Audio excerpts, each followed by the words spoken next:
I have $1.37. Is that enough for soup? A 6-year-old said.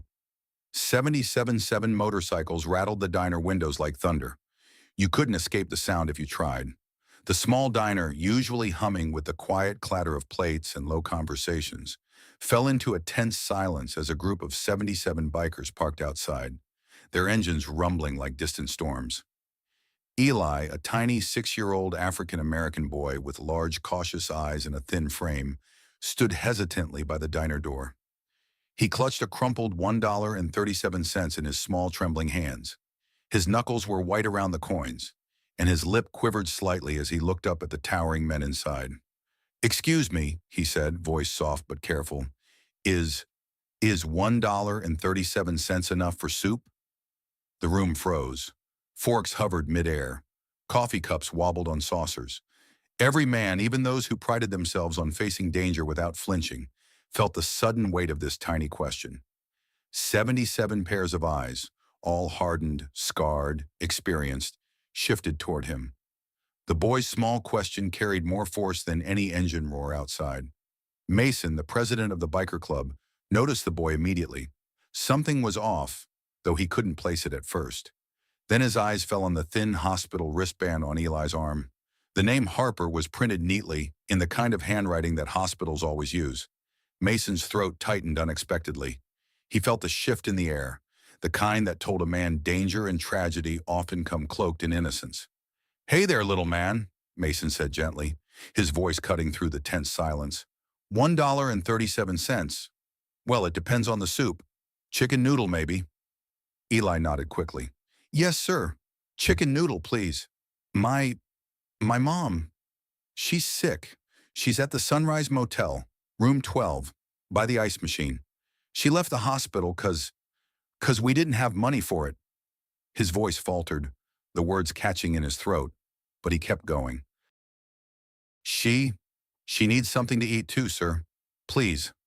Mason's eyes shifted toward the kitchen, then back to the boy. There was a heaviness in Eli's words, the kind that pressed into the chest and didn't leave. Mason reached into his wallet and pulled out some bills. "2 bowls," he said, sliding the money toward the counter. "One for you, one to go for your mom." Eli's eyes widened, his small body trembling, not just from cold, but from the shock of kindness. "Really? You mean it?" Mason nodded, offering a small smile. "Of course. Now tell me again. Your mom, where exactly?" Eli repeated the address, voice careful. "Sunrise Motel, room 12, ice machine. She's sick. Left the hospital. No money." The diner was quiet, the usual hum of conversation replaced by the soft sounds of the coffee machine and the boy's anxious breathing. Mason noticed a subtle tension in the room. Something, or someone, was outside. Something beyond the rumble of motorcycles. His eyes flicked to the window. A patrol car circled slowly, its lights off but the presence undeniable. Mason felt the familiar tightness in his chest. Authority was always close by, sometimes helpful, sometimes a threat, and right now the tension in the air made it impossible to ignore. Eli lowered his voice. There's someone. Mike. He gets mad if I bring food back. If I tell him Donna gave it to me, he yells at me, not Donna." Mason's eyes narrowed slightly. He noted the boy's fear, the careful way he chose words. Something was dangerous outside of the obvious. A man named Mike, the patrol circling, the hospital wristband with the name Harper. Everything added up, and Mason's gut tightened. This was no ordinary soup run. Then the diner door opened with a bell jingle. Deputy Rohr stepped inside, uniform crisp, face unreadable. He scanned the room, eyes landing immediately on Mason. His tone was casual but sharp. "You feeding this boy?" Rohr asked, voice low but cutting. "You have any idea who he is? Who his mother is? Don't get involved. Stay out of it." Mason's jaw tightened. He studied the deputy, the rigid posture, the subtle arrogance that came with authority. Mason leaned slightly forward, voice calm but deadly serious. "Deputy, if a 6-year-old is counting change for soup, I'd say your day's already messy. Let's not make it worse." Eli clutched his coins tighter, feeling the tension thicken. The room was silent except for the distant hum of motorcycles and the quiet shuffle of the kitchen staff. Mason signaled to two of his trusted bikers, Sky and Tank. "We're going," he said softly, keeping his voice low so only they could hear. "Quiet. No full pack. We move fast and clean. No attention." Eli looked up, eyes wide. I I can show you where my mom is." Mason nodded. "That's good, kid. We'll be careful. Follow my lead." Outside, the engines idled, waiting.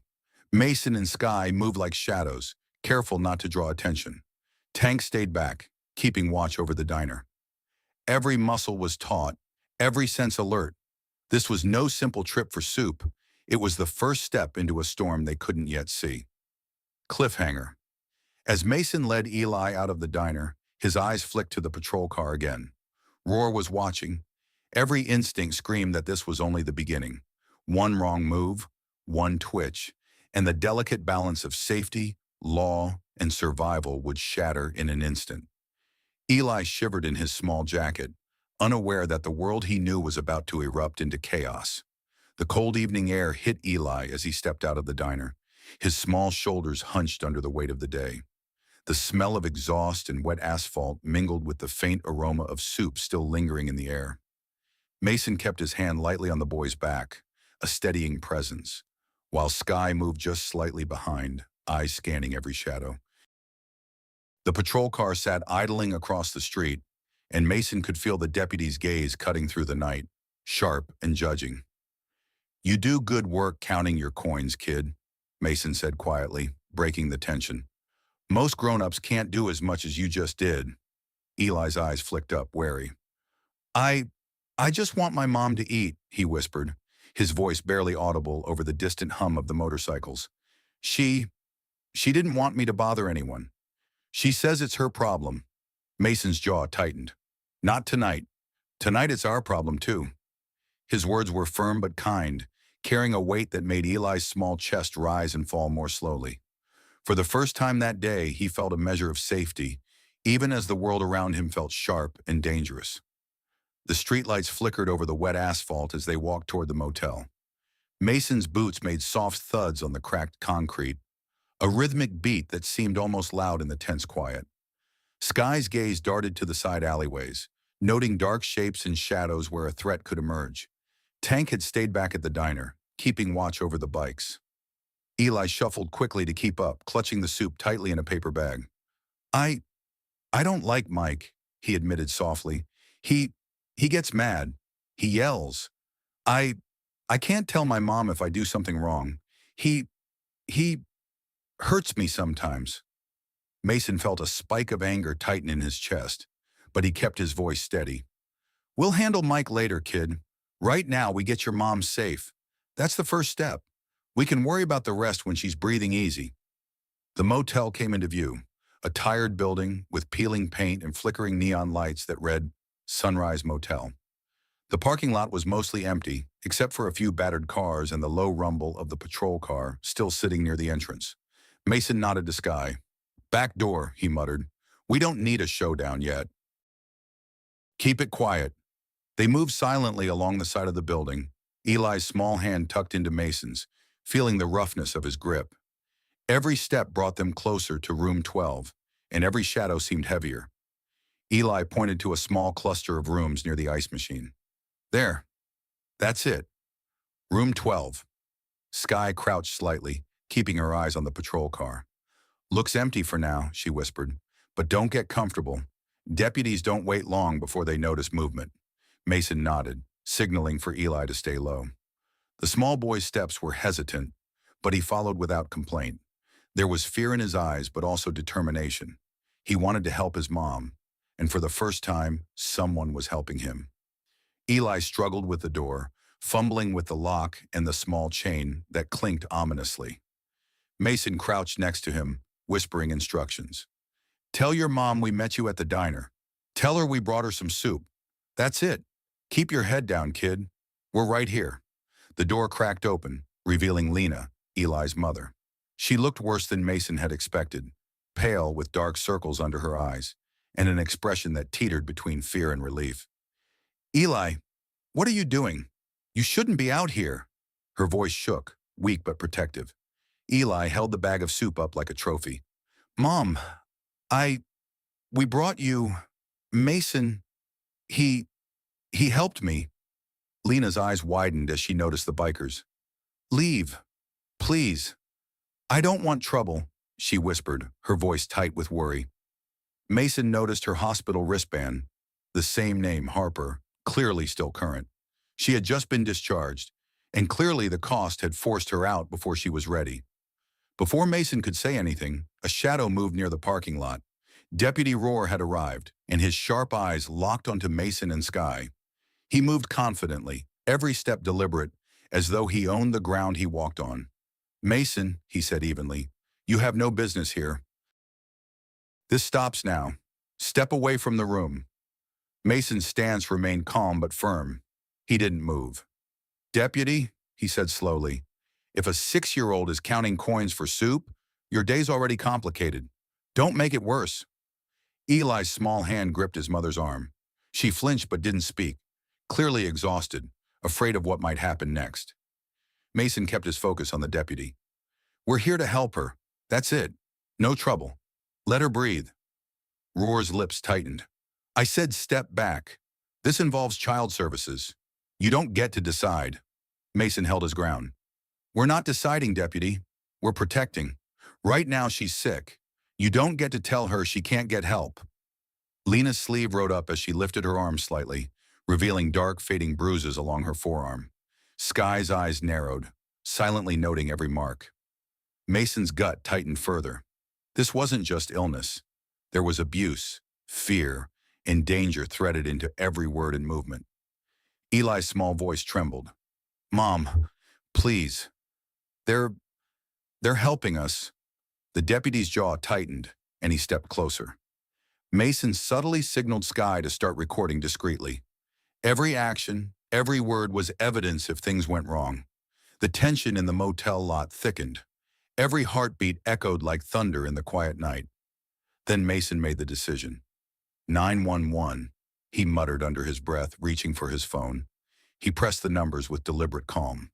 Yes, this is an emergency. Sunrise Motel, room 12, woman in severe distress, respiratory issues. Lena's eyes widened. Fear mingled with relief. Mason, please, I can't. You don't need to pay attention to anything but breathing, Mason said softly, reassuring, as he kept his eyes on Rohr. Help is coming. Just breathe, all right? Cliffhanger. As the dispatcher confirmed EMS was on the way, Rohr's face twisted with frustration. He reached to block Mason's call, but Mason held firm. Sky's camera captured every second. Outside, the motorcycles idled, engines soft but ready. Eli clutched his mom's hand, knowing that something big was coming, and none of them could see the full storm yet. The hum of Mason's phone against the night air seemed louder than it should have been, the small glow casting shadows across the cracked walls of the Sunrise Motel. Lena leaned against the doorframe, fragile and pale, her breath uneven, each inhale a small struggle. Eli stood beside her, holding tightly onto her hand, his small face etched with worry. Mason kept one hand on his phone, the other resting lightly on Eli's shoulder, a silent promise that they were not alone. Sky crouched slightly behind them, eyes flicking between the deputy, the boy, and the faintly lit street. She kept the camera discreetly pointed toward Rohr, recording each movement, knowing that every second counted if the deputy tried to manipulate the situation. Sunrise Motel, room 12, Lena Harper, severe respiratory distress. She may need immediate attention. Mason's voice was calm but urgent as he spoke to the dispatcher. Outside, the patrol car's engine rumbled softly. Deputy Rohr's hand hovered near the door, tension coiled like a spring. Mason, he said, voice low but rigid. I don't care about your heroics. Step back. You're interfering with law enforcement. You can't make decisions here. Mason didn't flinch. He met the deputy's gaze evenly. We're not making decisions, deputy. We're saving a life. She's in trouble, and you're in the way. Eli's small voice quivered. Mom, it's okay. They're helping us. Lena's lips trembled, a faint nod acknowledging her son's reassurance, even as her fear stayed rooted deep in her chest. Mason took a slow, measured step forward. We're going to keep you safe. That's all. Roar's eyes narrowed, the lines of authority tightening around him like armor. He stepped closer, deliberately, trying to intimidate, but Mason didn't move. Sky shifted, subtly adjusting her position, keeping the deputy in the camera's frame. Every movement counted. Mason pressed the phone to his ear again. Yes, EMS. She's having severe difficulty breathing. Please hurry. His eyes scanned the parking lot, noting shadows, the flickering neon sign, even the faint movements of neighbors peeking from behind curtains. Every detail mattered. Suddenly, Lena coughed harshly, a wet, rattling sound that made Eli wince. He leaned into Mason instinctively, small arms wrapping around Mason's waist. Mom! Mom! Breathe! Breathe! Eli's panic was raw and real, and Mason felt a tightening in his chest. The deputy's jaw twitched. He moved his hand toward his radio. You're not going to call anyone. I said step back. This is under control. Mason's hand stayed steady on the phone. No, deputy, this isn't about control. This is about a mother and her son. You don't get to decide if they live or die tonight. We're staying on the line until help arrives. Sky's fingers tightened around the phone camera. Every angle was being recorded, capturing the tension, the fear, the reality of the situation. Outside, the streetlights flickered, casting long, uneven shadows across the parking lot. The quiet whir of the patrol car mixed with distant traffic and the occasional rumble from the idling motorcycles. Eli whispered to his mom, voice tiny and urgent. Mom, it gets worse at night. Remember what we talked about. Don't tell Mike. His words were careful, practiced. Mason's eyes narrowed. Whoever Mike was, he was a threat, and the boy had been carrying that fear for a long time. Another coughing fit racked Lena's thin frame. Her hands gripped the doorframe, knuckles white, as her breath came in short, sharp gasps. Mason could see the strain, the exhaustion, the desperation. Lena, he said softly, leaning down slightly. You're doing fine. Just keep trying to breathe. Help is on the way. Roar's patience was thinning, his face tight with frustration. He leaned toward Mason, voice low and harsh. You don't get to keep this kid from me. You think I won't take action? Mason met him evenly, unflinching. We're not here to fight, deputy. We're here to protect. If you touch this boy or his mother in any harmful way, it's on record. Sky's recording. Eli squeezed Mason's hand tighter, small body trembling with fear and relief all at once. Please, don't let him hurt us. The distant sound of sirens finally reached their ears, faint but unmistakable. Mason's chest eased slightly. Help was near. He glanced at Sky. Almost there. Stay calm, Eli. Lena's face was pale, sweat beading on her forehead, and her eyes were filled with exhaustion and fear. I can't pay for this, she whispered, voice hoarse, more to herself than anyone else. Mason shook his head gently. Doesn't matter. Doesn't matter right now. Just breathe. Eli's small face pressed against Mason's side, hiding partly behind his jacket. Mom, it's okay. Help is coming. Roar's frustration boiled over. He stepped forward again, trying to assert his authority, but at that exact moment, the first ambulance lights cut through the dim parking lot. The wail of the siren, high and urgent, split the night. Mason stepped slightly in front of Lena and Eli, his presence protective, steady. Sky raised her camera to ensure every angle was captured, recording not just the deputy's interference, but the reality of a child and mother in danger. The EMTs arrived, sliding open the back of the ambulance with practiced urgency. We've got her, one shouted, assessing Lena immediately. Mason handed over the small soup bag, stepping back but keeping close enough to ensure she was safe. Deputy Roar's face twisted, his hands raised in protest. This is unnecessary. She doesn't have insurance. This is a false alarm. The EMT shook her head sharply. Sir, she's in distress. Our priority is saving her life. Insurance comes second. Mason's jaw tightened. Step aside, deputy. You're not stopping this. Eli's small hand lingered on his mother's arm as she was lifted onto the stretcher, weak but still conscious. His eyes were wide, holding on to Mason, trusting him completely in this moment. Mason offered a small nod of reassurance. As the ambulance doors closed and the sirens faded down the road, the tension in the motel lot slowly began to ease, but the shadow of Roar's authority lingered. Mason knew this confrontation wasn't over. Not by a long shot. Cliffhanger. As the ambulance pulled away, Mason noticed Roar muttering into his radio, jaw tight, eyes filled with an anger that didn't mix with reason. Eli watched, small hands clutching his jacket, knowing that the storm hadn't passed. It had only shifted. Somewhere in the night, threats lingered, waiting for the next move, and Mason's mind raced. Tonight had been about soup, but it was quickly becoming about survival, law, and what justice really meant for those who couldn't fight for themselves. The ambulance's siren faded into the distance, leaving the motel lot in an eerie quiet. Mason watched the red and white lights disappear down the street, his mind already calculating the next steps. He turned to Eli, who clutched his small hands together, eyes wide and voice barely above a whisper.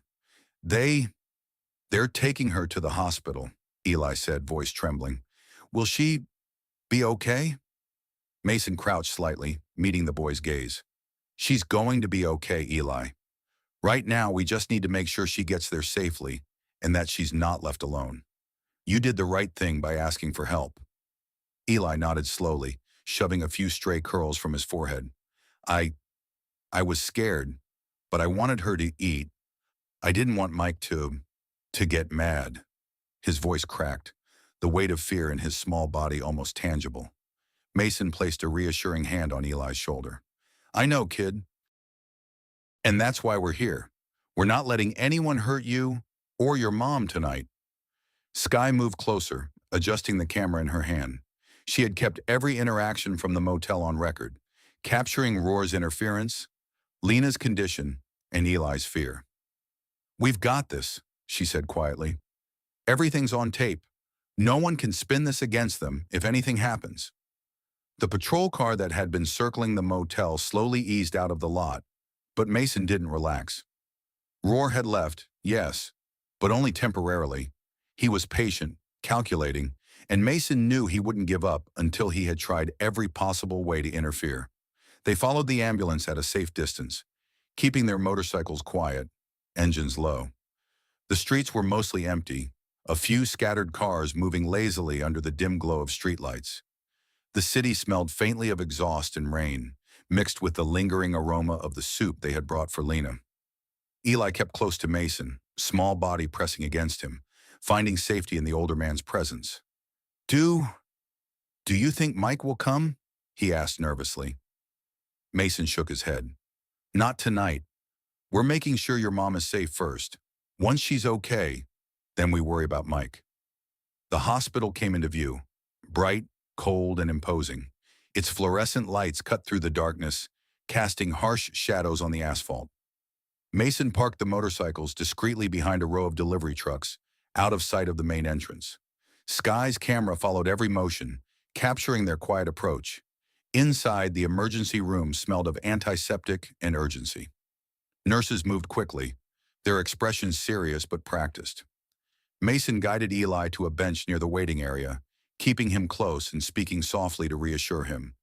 Sky stood a little behind, scanning the room and recording discreetly, always aware that Roar could show up at any moment. Stay here, kid, Mason said gently. I'll go check on your mom. Eli's small hands clutched Mason's vest. I don't want to be alone. You won't be, Mason assured him. I'll be right here, and Sky too. Just watch, listen, and let the nurses do their job. We're not leaving your mom. The EMTs had already wheeled Lena into a trauma bay. Mason and Sky followed, explaining quickly to the triage nurse what had happened, the ambulance report, and Roar's interference at the motel. The nurse's eyebrows rose slightly at the mention of a deputy trying to block care, but she nodded professionally. We'll take it from here. Go wait in the seating area, but stay nearby. We'll keep you informed. Mason nodded, but his eyes never left the bay. Sky stayed close, phone recording subtly, ready to document any further obstruction. Eli remained by Mason, gripping his arm, quiet and tense. Minutes passed, each stretching longer than the last. Mason could feel the weight of the night pressing down, the worry for Lena, the fear for Eli, and the looming threat of Roar. The deputy's interference was not over. Mason knew it in his gut. Then, almost exactly when Mason was beginning to feel a measure of calm, the doors to the waiting area swung open. Deputy Roar entered, badge glinting under the fluorescent lights. He scanned the room, eyes locking on Mason and Sky. His stride was deliberate, each step meant to intimidate. "Mason," he said, voice even but sharp, "you need to step back. This involves child services now. That boy is under my watch. You're interfering with a legal matter." Mason didn't flinch. "You're not interfering with a legal matter. You're interfering with medical care. She's sick, she's in distress, and your presence isn't helping anyone." Roar's jaw tightened. "I am the law in this situation. Step aside." Sky raised her camera slightly, keeping the interaction recorded. "Law? That's a badge, not authority. You're here to help, not to intimidate a child and his mother." Eli buried his face in Mason's chest. Don't let him take her." Mason placed a firm hand on Eli's small back. "He's not taking anyone anywhere, kid. We're here. We're watching. And your mom is safe with the hospital staff." The deputy's eyes flicked toward the trauma bay. "I will see them now," he said, moving toward the door. Mason stepped slightly forward, calm but firm. "No, you stay in the waiting area. You're not allowed to intimidate or interfere with care. The staff are in charge now." Roar froze, his expression tightening, jaw twitching. He reached for his radio, probably calling for backup or trying to assert authority from outside. Mason's calm gaze met his. "Every word you say, every move you make, is being recorded. Don't complicate things for yourself." Eli peeked up at Mason, voice small. Will she be okay?" Mason crouched to his level. "Yes, she's going to be okay. And you're here to help her, just by being brave and asking for help when you did. That's all it takes right now." Cliffhanger. Roar muttered something under his breath, clearly planning his next move. But before he could act, a nurse appeared at the door, gesturing him back. "Sir, patient care is in progress. Please wait here." Mason held Eli close, feeling the tension tighten around them like a storm about to break. Outside the trauma bay, Lena's breathing echoed faintly, uneven but still alive.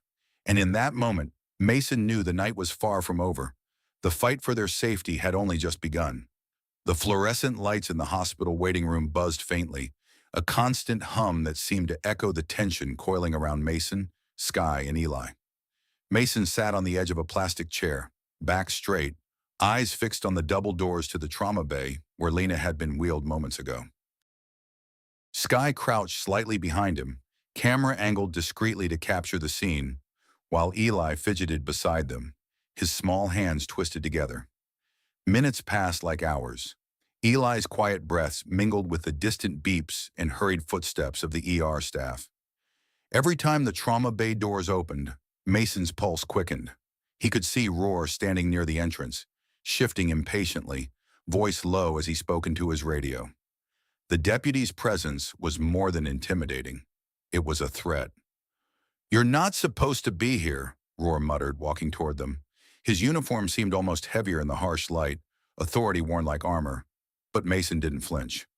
"We're not leaving," Mason said evenly, eyes locked on the deputy. "We're here to make sure she's safe. That's it. Nothing more." Sky adjusted the camera slightly, making sure every word, every movement, every twitch of the deputy's face was recorded. "We're not interfering," she added quietly, keeping her tone calm. "We're observing and documenting, because if anyone tries to twist this, we'll have proof." Eli pressed closer to Mason. Will they help her?" His small voice trembled, the weight of worry heavy on his 6-year-old shoulders. "They will," Mason assured him, placing a reassuring hand on Eli's arm. "You did the right thing by bringing us here. You saved her. And now we just have to stay calm while the professionals do their work." Roar's face tightened. He stepped closer, lowering his voice but letting it carry enough to be threatening. "You think a badge doesn't mean something here? That I won't. You think a badge gives you the right to obstruct medical care? Mason interrupted, calm but firm. Because that's what you're doing. And it won't work. Not here, not tonight. Eli's small hands gripped Mason's sleeve. Don't let him, don't let him take me away. His words were almost a whisper, but heavy with fear. Mason crouched down to meet Eli's eyes. He's not taking you anywhere, kid. We're here. We're not leaving. Your mom is in the best hands possible. That's what matters. Sky's eyes never left Roar, subtly capturing every detail. The tension in his jaw, the twitch of his hands, the small bead of sweat forming at his temple. Every movement could become crucial evidence if the deputy tried to act on his authority outside of legal boundaries. Suddenly, the trauma bay doors opened and a nurse emerged, glancing at Mason and Sky with a professional, neutral expression. Sir, the patient is stable for now. We're monitoring her closely. Please remain in the waiting area. Any interference could put her at risk. Roar stepped forward again, clearly frustrated, but the nurse held up her hand. Deputy, step back. Patient care is ongoing. You're not authorized to interfere. Mason leaned slightly toward Eli. See? The nurses are in charge now. You're safe here. Eli's face was still pale, but a small hint of relief flickered in his eyes. Mom? She's going to be okay? She's getting the help she needs, Mason said, and we're going to stay right here until we know she's safe. Outside the trauma bay, faint sounds of machines beeped in steady rhythm. Mason could hear Lena struggling to breathe, each gasp and wheeze piercing the quiet hum of the waiting room. Eli flinched at every sound, pressing closer to Mason. Roar muttered something under his breath, clearly trying to calculate his next move. He reached for his radio again, but Sky subtly shifted, keeping the camera focused on him. Mason's presence was a clear, unspoken warning. Any aggressive move would be documented. Eli's small voice cut through the tension. He's not going to take us, right? Mason placed a hand gently on his shoulder. No, kid, not tonight, not ever. You're safe here. That's all that matters right now. Minutes stretched into what felt like hours. Mason's eyes never left the trauma bay doors, scanning every movement, every shadow. Sky remained crouched slightly behind, camera steady, recording silently. Eli's small body trembled occasionally, but Mason kept him calm, talking quietly, recounting small, safe stories to distract him. Then the tension broke slightly. A doctor emerged from the trauma bay, removing her gloves and nodding toward Mason. She's stable for the moment. We're monitoring closely. Her breathing is improving slightly. She may need additional support overnight, but she's out of immediate danger. Relief washed over Mason, but he didn't relax completely. Roar's expression twisted into frustration, jaw tight, eyes narrowing as he muttered into his radio. He wasn't finished. He wouldn't be. Mason looked down at Eli. See? That's progress. Your mom's stable. That's the first step. Now we just need to make sure she stays safe. Eli's small fingers clutched Mason's arm tightly. I was scared. I know, Mason said softly. But you were brave. Braver than most grown-ups. And that's why we're here. Sky lowered her camera slightly, keeping it ready but acknowledging the small victory. She's going to be okay, and we've got everything documented. Nothing Roar can do tonight will change that. Cliffhanger. But Mason knew the fight was far from over. Roar was patient, and patience bred persistence. Somewhere in the shadows of the hospital, the deputy was planning his next move. And Mason understood, with a chill running down his spine, that tonight's calm was only temporary. The storm was far from over.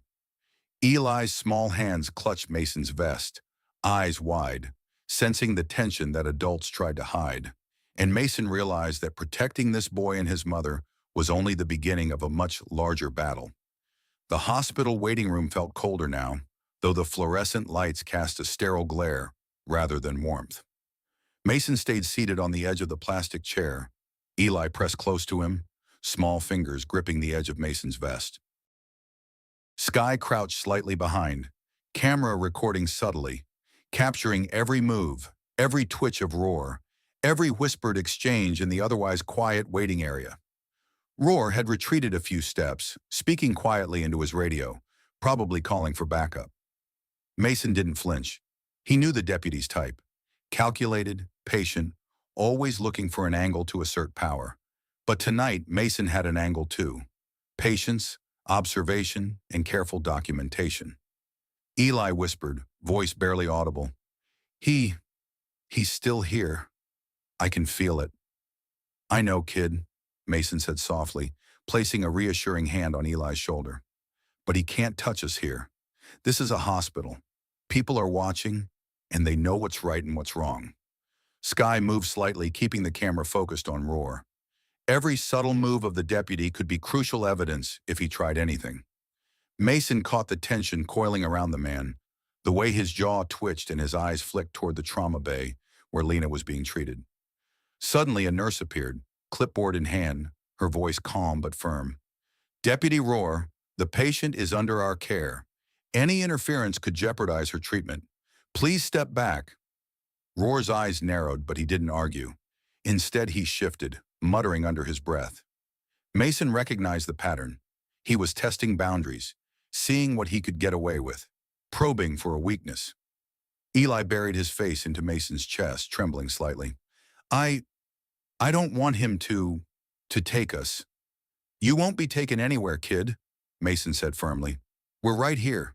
Your mom's getting help, and no one is taking you. That's my promise, Sky whispered beside him. We've got everything recorded. He can't spin this. Not here, not tonight. Minutes passed slowly, each one stretching the tension taut like a rope ready to snap. Mason's gaze never left the trauma bay doors. The faint beeping of machines echoed through the hall, each sound a reminder of Lena's fragile condition. Eli shivered slightly and Mason adjusted his jacket around the boy, keeping him close. Then a social worker appeared, clipboard in hand, moving with calm authority. Mr. Mason, Monsieur Sky, I understand the situation, she said. We're here to ensure the child and mother are safe. Deputy Roar, you're welcome to remain in the waiting area, but patient care and legal procedures will be handled by the hospital and child services. Any interference beyond observation is not permitted. Roar's expression darkened, jaw tight. He muttered something, but the social worker raised a hand, stopping him. Mason felt Eli press closer. They're not going to take us? He asked softly. No one is taking you, kid, Mason reassured him. Your mom is safe, and so are you. That's what matters right now. Roar stepped forward, voice low but firm. I have legal authority here. This child is under my watch. You need to step aside. Mason met his gaze evenly. Legal authority? You're here to obstruct medical care, not to protect anyone. You can stand back, or we'll document every move you make. Your badge does not give you the right to interfere with a hospital's judgment. Sky's camera moved slightly, catching Roar's twitching hands, the subtle shift of his shoulders, the tightening of his jaw. Every motion could be evidence of overreach, intimidation, or obstruction. Eli's small voice broke the tense silence. He looks scary. Mason crouched slightly to meet his eyes. I know, kid, but he can't hurt you. You're safe here. You're brave for staying close. That's what matters. The social worker stepped closer, addressing Roar directly. Deputy, patient care comes first.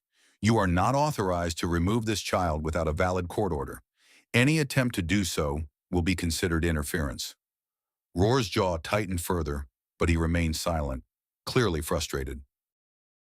Mason could see the calculation in his eyes. He was looking for a way to assert power without technically breaking the rules.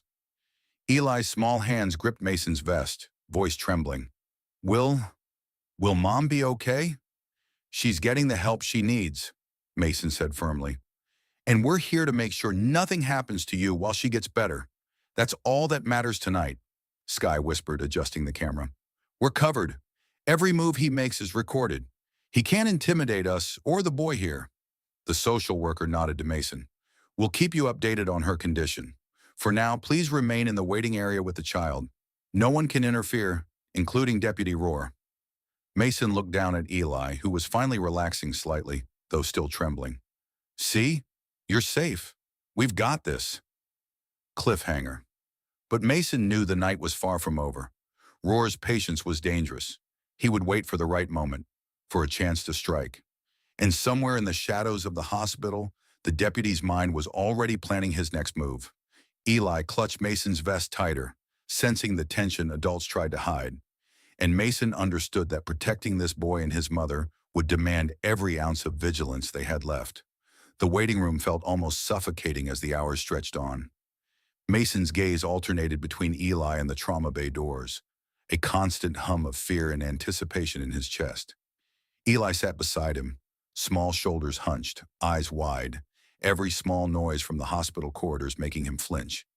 Sky crouched behind, camera trained carefully on every movement, subtle but ready. Roar remained near the entrance, arms folded, muttering lowly into his radio. The deputy's patience was unnerving, every second of silence carrying a weight heavier than his words. Mason could feel it, the kind of patience that wasn't calm. It was waiting for the right moment to assert control, to catch someone off guard. Eli whispered, voice trembling, I don't like him. He looks mad. I know, kid, Mason said softly, placing a firm hand on Eli's small shoulder. But look around. People here know what's right. Your mom is getting help, and no one can take you.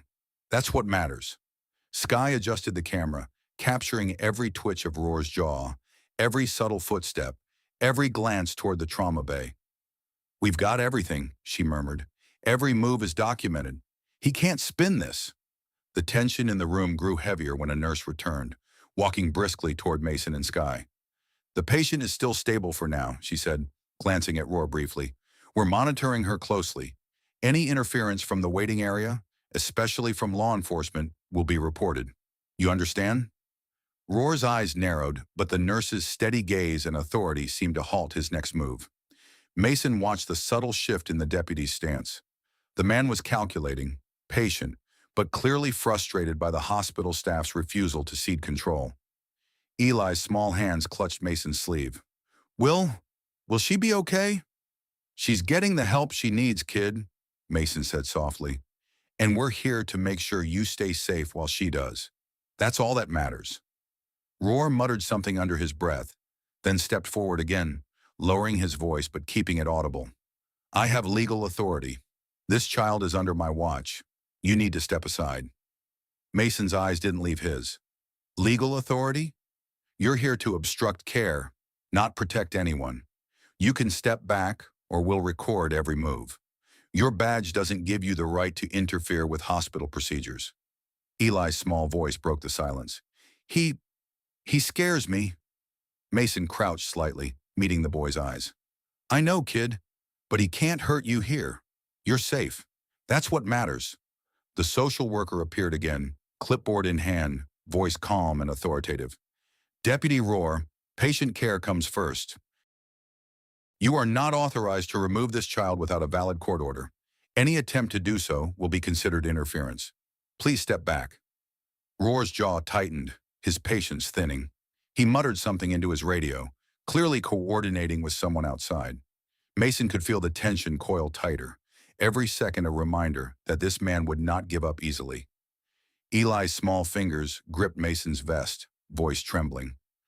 I'm scared. Mason placed a hand gently on his shoulder. You're safe. We're right here. That's all that matters tonight, Sky whispered, adjusting the camera slightly. We've captured everything. He can't intimidate us here. Not now, not tonight. The nurse reappeared, glancing toward Mason and Sky. We'll keep you updated on her condition. Please remain in the waiting area with the child. Any further attempts to interfere will be reported to hospital administration and child services. Roar's eyes flicked toward the trauma bay, jaw tight, hands curling into fists briefly before relaxing. He muttered under his breath, but Mason heard enough to know that the deputy was not finished. Eli's small voice cut through. He wants to take me. No one is taking you, kid, Mason said firmly. Your mom's getting help, and that's what matters. We'll stay here, and nothing will happen to you. Sky nodded subtly. We're documenting everything. He can't manipulate this situation. The tension reached a breaking point when the ER doors opened and a doctor emerged, removing gloves and scanning the waiting room. Patient is stable for now, she said, voice calm but urgent. We're monitoring closely. She may need additional support overnight, but she's out of immediate danger. Roar's expression darkened, eyes narrowing as he muttered into his radio again. Mason felt Eli press closer, sensing the tension that adults tried to hide. Mason crouched slightly, voice soft but firm. You see? She's stable. That's progress. But we need to stay vigilant. He's not giving up. We just have to keep calm, keep watch, and make sure your mom is safe. Eli's small hands clutched Mason's vest tighter. I don't want him near me. I know, Mason said, voice low. And he's not. We're here. We're watching. That's all that matters right now. Cliffhanger. Outside the waiting room, Mason could see Roar pacing, jaw tight, mind working on the next move. Mason knew the deputy's patience was dangerous. He would wait for the right moment, for a chance to strike. And Mason understood that tonight's calm was only temporary. Eli's small hands clutched his vest, and Mason realized that protecting this boy and his mother would demand every ounce of vigilance they had left. And the storm was far from over. The waiting room felt heavier now, a thick layer of tension pressing down on every person inside. Mason stayed close to Eli, who clung to his side, still pale from fear and exhaustion. The fluorescent lights flickered faintly, casting long, cold shadows across the walls. Each subtle sound, footsteps, distant beeps, a muffled cough, sent Eli flinching slightly. Sky remained crouched behind them, keeping the camera trained on Roar. Every twitch of his jaw, every glance toward the trauma bay, every subtle shift of his weight was being recorded. Mason knew that Roar was waiting, patient and dangerous, his mind already calculating how to regain control. Eli whispered, voice barely audible. He keeps looking at us, like he knows something. Mason gave a small, reassuring squeeze of the boy's shoulder. I know, kid, but look around. Everyone here is on our side. Your mom is getting help, and no one can take you from her or from us. That's what matters. A nurse appeared from the corner, clipboard in hand, her expression firm. Mr. Mason, Mrs. Sky, we appreciate your concern, but we are taking the necessary steps to ensure the patient and child are safe. Deputy Roar, you may observe from the waiting area, but no interference will be tolerated. Roar's eyes narrowed, his patience visibly thinning. He muttered under his breath, fingers drumming lightly against the back of a chair. Mason caught the subtle twitch of his jaw and the faint tightening of his fists. Signs of a man who was dangerous not because of violence, but because of relentless persistence. Eli buried his face in Mason's chest, trembling. I don't like him. You're safe, kid, Mason said softly. No one can hurt you here. Your mom is getting the help she needs. That's all that matters right now, Sky whispered, adjusting the camera slightly. Every move he makes is recorded. He can't spin this. Not now, not tonight. The social worker reappeared, this time with another colleague in tow. Mr. Mason, Miss Sky, we're initiating formal child protection procedures. This is to ensure the safety of both the child and the mother. Deputy Roar, you are to remain in the waiting area. Any attempt to remove the child without a valid court order will be considered interference. Roar's eyes flashed, a dangerous glint, but he said nothing. He muttered under his breath into the radio again, likely coordinating with someone outside.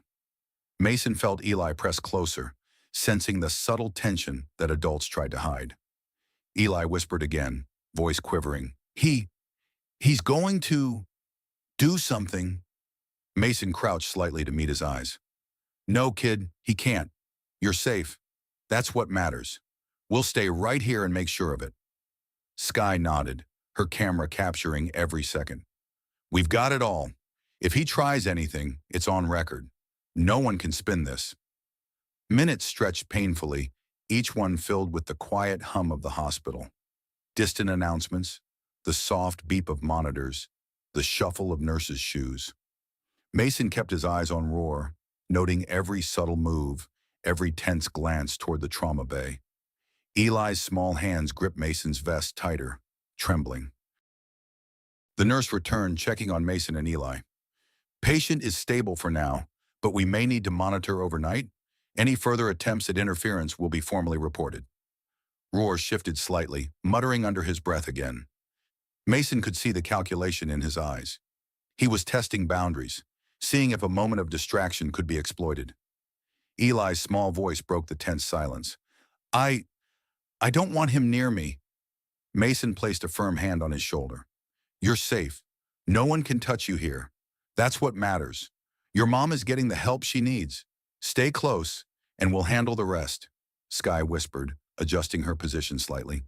We're capturing every interaction. He can't intimidate us here. Not today, not tonight. Suddenly, another hospital staff member appeared, motioning for Mason and Sky to follow her quietly. We need to move you and the child to a more secure area, she said. It's protocol. We'll ensure your safety while the patient continues care. Mason glanced at Eli. Kid, we're moving to a safer spot. Stay close to me. Nothing's going to happen to you. Eli nodded silently, clutching Mason's hand. The boy's small fingers were pale and trembling, but he trusted Mason completely. Sky followed, camera steady, capturing every cautious step as they were guided down a sterile hallway to a secure waiting area. Roar watched, silent but fuming. Mason felt the weight of his gaze like a physical pressure, a reminder that this man's patience was dangerous. Roar would wait, observe, and attempt to exploit the smallest lapse. Cliffhanger. In the secure waiting area, Mason, Sky, and Eli settled in, but Mason knew the calm wouldn't last. Somewhere in the hospital, Deputy Roar's mind was already working on the next move. Another attempt to assert control, another challenge to their vigilance. And Mason understood that protecting Eli and his mother tonight would demand every ounce of attention, every strategy, and every instinct they had left. The storm was far from over, and the night was only just beginning. The secure waiting area was quieter than the main lobby, but the tension was no less suffocating. Mason and Sky had positioned themselves close to Eli, forming a protective wall around the boy. Eli's small fingers gripped Mason's vest, trembling slightly, while his wide eyes darted nervously toward the corridor, imagining every shadow might conceal danger. Sky whispered softly to Mason, "We've got eyes on every angle. Roar won't sneak anything past us. He can't." Mason nodded, but he wasn't reassured. Roar's kind of patience was different. He didn't need to act immediately. The deputy could wait, watch, and choose the perfect moment to strike. Mason knew the calm in the waiting area was only temporary. Eli's voice trembled, small and scared. He's still there. I can feel him watching." Mason crouched down, meeting his eyes. "I know, kid, but look around. You're safe here. No one is going to hurt you. Your mom is getting help, and that's all that matters." A nurse appeared, her expression serious but calm. "Mr. Mason, Miss Sky, we've moved you here for safety. We'll continue monitoring the patient closely. Any further attempts at interference by law enforcement or other individuals will be formally reported and addressed immediately." Mason gave a short nod. "Understood. Thank you for keeping the boy safe." Eli peeked around Mason's shoulder. Will she be okay?" "Mom, she's still sick." "She's getting the care she needs, kid," Mason said softly. "That's all that matters right now, and we'll stay here with you until we know everything is safe." From the corridor, Mason could hear Roar muttering under his breath, pacing slowly, calculating. He wasn't making any overt moves yet, but the pressure of his presence was palpable, a silent threat hanging over the room like a storm cloud. Sky whispered, "He's testing boundaries. We can see it. He's waiting for someone to slip. Just a second of hesitation." Mason's gaze didn't leave Eli. "Kid, you stay close. Don't look at him. Nothing he does matters in here. You're safe." Eli nodded, but his small hands remained tight on Mason's vest. The boy's trust in Mason was absolute, and Mason knew he couldn't let him down. Not for a second. Suddenly, the door to the trauma bay opened, and a doctor emerged, walking briskly toward them. Mason straightened, ready for an update. "Patient is stable for now," the doctor said. "We're monitoring closely. She may need additional support, but she's out of immediate danger. The child is safe, and hospital staff will continue to ensure that both mother and child remain protected." Roar's eyes narrowed as he observed the interaction from the corridor, muttering into his radio. Mason could see the frustration building. Every staff member who reinforced the protocol tightened the deputy's jaw further, yet he said nothing overt. He was playing the long game, biding his time. Eli's small voice broke the silence again. He wants to take me. He said he could. Mason crouched again, meeting the boy's wide eyes. No one is taking you, kid. That's not happening here. We're staying right beside you, and your mom is getting help. That's all that matters. Sky adjusted the camera subtly. Every move he makes is recorded. He can't manipulate this. Not tonight. Minutes passed, each one stretching painfully long. The hospital was alive with faint beeps from monitors, distant footsteps, and the occasional muffled announcement over the intercom. Mason remained vigilant, watching Roar pacing just outside the waiting area, calculating, looking for an opportunity. Eli's voice quivered again. I don't want him near me. You're safe, Mason said firmly, placing a hand gently on his shoulder. Nothing's going to happen to you. Your mom is getting the care she needs. That's all that matters. Stay close, and we'll handle the rest. Sky whispered, He's getting impatient. I can see it. We've captured everything, every step, every glance. He can't twist this. Then a hospital administrator appeared, her expression firm. Deputy Roar, this is a hospital, not your jurisdiction. You are to remain in the waiting area. Any attempt to remove the child without a court order will be considered interference. Mr. Mason, Ms. Sky, we are taking formal steps to ensure the safety of the patient and the child. Roar's eyes flashed, the dangerous glint Mason had seen before returning. He muttered under his breath, clearly coordinating with someone outside. But the administrator's firm stance left him unable to act immediately. Eli pressed closer to Mason, whispering, I'm scared. I know, kid, Mason said softly. But you're safe. That's what matters. Nothing he does here will change that. Your mom is being taken care of, and we're watching over you. Cliffhanger. Mason could feel Roar's patience reaching a boiling point. Outside, his mind was already working, calculating his next move. Inside, Eli clutched Mason's vest, unaware of the dangers outside, but fully trusting the man who had become his protector. Mason knew that the night was far from over, and that Roar's next action could change everything. The storm was coming, and it was only a matter of time. The sterile air of the hospital hallway felt colder now, heavy with unspoken threats. Mason kept a careful watch over Eli, whose small hands gripped his vest tightly, knuckles white. Every subtle movement outside the secure waiting area, every shifting shadow in the corridor, sent the boy flinching. He trusted Mason, and Mason had promised protection. But the weight of responsibility pressed down like an unyielding storm. Sky crouched beside them, camera trained on the corridor. He's circling, she whispered. Roar is figuring out how to push the rules to force a reaction. Mason nodded, voice low and steady. We stay calm. That's how we keep Eli safe. Don't give him a reason to act. Eli's wide eyes darted toward the corridor. He's talking to someone. On his radio. I can hear it. Mason gave him a reassuring squeeze. I know, kid. But look around. Everyone here is on your side. Your mom is getting care. That's what matters. Sky adjusted her camera slightly, keeping the lens unobtrusive but focused. Every word, every gesture. If he does anything, we have it. Nothing slips past us. The waiting room door opened slightly and a nurse poked her head in. Mason, Sky, we're moving the patient's records and ensuring staff coverage. This will keep everything secure. Deputy Roar will remain in the waiting area, but hospital security will monitor him closely. Mason's eyes flicked toward the corridor. Roar's jaw was tight, a barely controlled twitch. His eyes flicked between the nurse and the waiting area, calculating. He didn't make a move, but Mason knew the danger wasn't gone.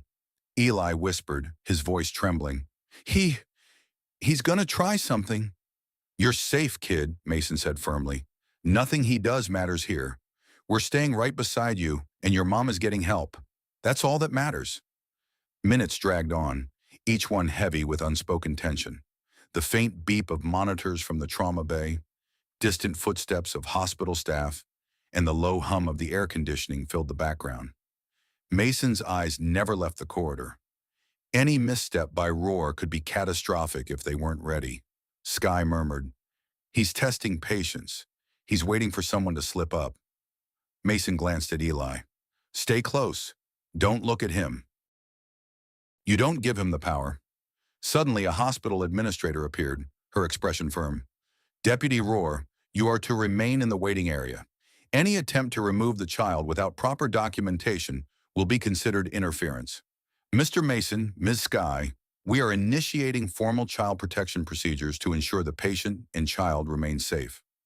Roar's eyes narrowed. He muttered something under his breath into his radio, fingers tapping lightly against the chair back. Mason could see the patience in his eyes, dangerous and calculating. He wasn't finished. Eli's voice trembled again. I don't want him near me." Mason crouched slightly, meeting the boy's gaze. "You're safe. Nothing's going to happen to you. Your mom is getting the care she needs. That's all that matters. Stay close, and we'll handle the rest." Sky adjusted her camera, whispering, "We're capturing everything. He can't spin this. Not tonight, not ever." From the corridor, Mason could see Roar pacing just outside the waiting area, jaw tightening with every word the administrator spoke.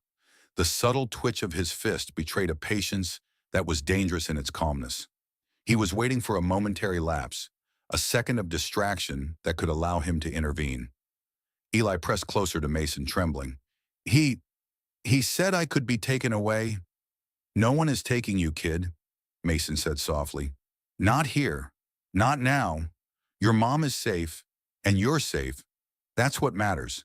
Stay close, and don't worry about anything else." Sky whispered again. "He's getting frustrated. I can see it. Every move he makes is being documented. He can't manipulate this." The tension stretched. Each footstep, each shuffle, each cough in the hallway was magnified. Mason stayed alert, watching the subtle ways Roar tried to intimidate, eyes narrowing, fingers tapping, body leaning forward. But he had no leverage here. Eli's voice broke again. I just want Mom to be okay." Mason crouched again, voice soft but firm. "She's getting help. That's all that matters. Nothing else matters tonight. You stay with me, and we'll make sure she's safe. That's all that matters." Cliffhanger.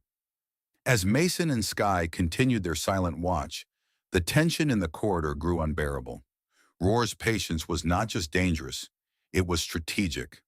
Somewhere in the shadows, a plan was forming, a test of wills that could endanger everything Mason had worked to protect.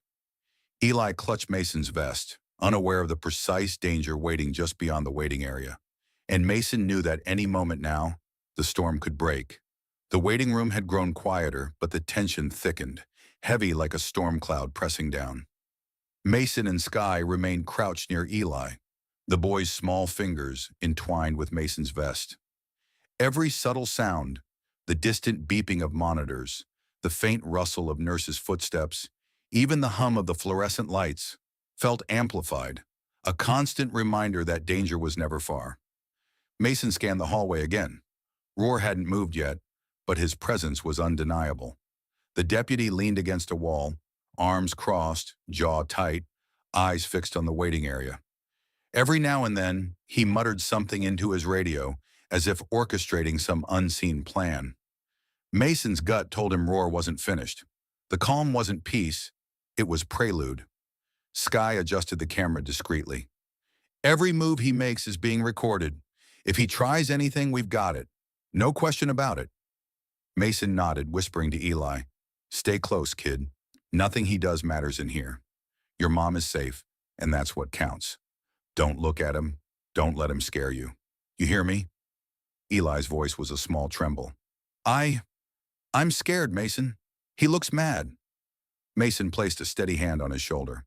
"I know, kid, but we're right here. You're safe. That's what matters. Nothing else matters." From the corner of the room, a hospital social worker appeared. Her presence was calm but authoritative. She moved directly toward Mason and Sky. "Mr. Mason, Miss Sky, we've been informed about the situation. We're ensuring that the child remains under hospital supervision. Any attempt at interference by law enforcement will be documented. You're doing the right thing by staying with him, Mason nodded, giving a quick, grateful glance. Thank you. We just want to make sure he stays safe until his mom is stabilized. Eli's small voice piped up again, quivering. Will, will he try to take me? I don't want to go with him. Sky crouched beside him. No one is taking you, kid. You're safe right here. Your mom is getting help, and Mason's not going anywhere. That's what matters. Mason scanned the corridor again. Roar's eyes followed the social worker's movements, and Mason noticed the subtle twitch of impatience. He was watching, calculating, waiting for any small opening to create chaos. Minutes passed like hours. Every tick of the clock, every distant sound, heightened Mason's awareness. He could sense Roar's frustration building, palpable in the way the deputy's hands clenched and unclenched. This wasn't an angry outburst waiting to happen. It was a controlled storm, and Mason knew that when it hit, it could hit hard. Eli shivered slightly, pressing closer to Mason. He's gonna get mad if I stay here, right? Mason's voice was calm, steady, unwavering. No, kid, he doesn't matter right now. What matters is that your mom is getting help, and you're safe. That's all that matters. Stay close, and don't worry about anything else. Sky adjusted her camera slightly, whispering, We've got everything on tape. He can't spin this. If he tries to take Eli, it's over for him. Legally, this is solid. From the corridor, Mason could see Roar shifting his weight, pacing just outside the waiting area, jaw twitching, eyes sharp and calculating. He wasn't acting yet, but Mason could feel the tension radiating off him. This was Roar's style. Wait, watch. Find the precise moment to exploit. Eli's voice trembled again. I just want Mom to be okay. Mason crouched to meet his eyes. She's getting help, kid.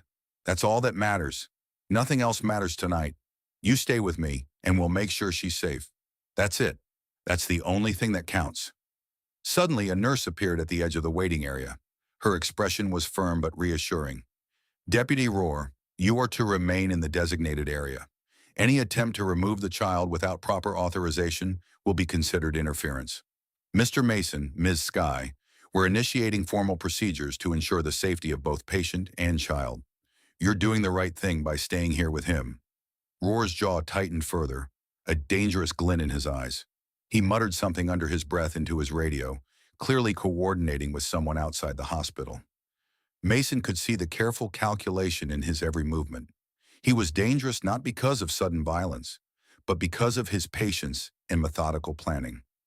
Eli pressed even closer to Mason, small body trembling. I don't want him near me. I just want Mom to be okay. You're safe, kid, Mason said firmly. Nothing's going to happen to you. Your mom is getting the care she needs, and we're staying right here. That's all that matters. Stay close and don't worry about anything else. Sky whispered softly. He's getting more frustrated. You can see it in his eyes. But every move he makes, we have it. He can't twist it. Cliffhanger. The waiting room was silent except for the faint beeps of monitors and the occasional murmur of nurses in the distance. Mason could sense Roar's patience breaking, the calculated calm ready to erupt. Outside the waiting area, the storm was forming, and Mason knew that any sudden move from the deputy could change everything. Eli's grip on Mason's vest tightened, unaware of the precise danger lurking just beyond the door. The night wasn't over, and Mason understood that the true test was only beginning. The hospital waiting room had become a fortress of silence, punctuated only by the faint hum of ventilation and the soft beep of monitors in the adjacent trauma wing. Mason kept a steady gaze on the corridor, eyes sharp, noting every subtle twitch of muscles, every glance from the deputies. Eli stayed close, his small hands gripping Mason's vest with a quiet intensity that spoke of both fear and trust. Sky shifted slightly, making sure the camera angle remained perfect without drawing attention. He's circling, she murmured. Not making a move yet, but you can feel it. He's testing patience. Mason's voice was low but firm. Patience isn't weakness. It's calculation. That's what we're up against. Stay calm, kid. Nothing outside matters right now. Eli's voice trembled, small and fragile. Mason, he looks like he's gonna take me or something. Mason crouched slightly, meeting the boy's gaze. No one's taking you. Not tonight, not here. Your mom is getting the help she needs. That's all that matters. You stay close to me. That's your shield, understand? A nurse appeared at the edge of the waiting area, her expression firm.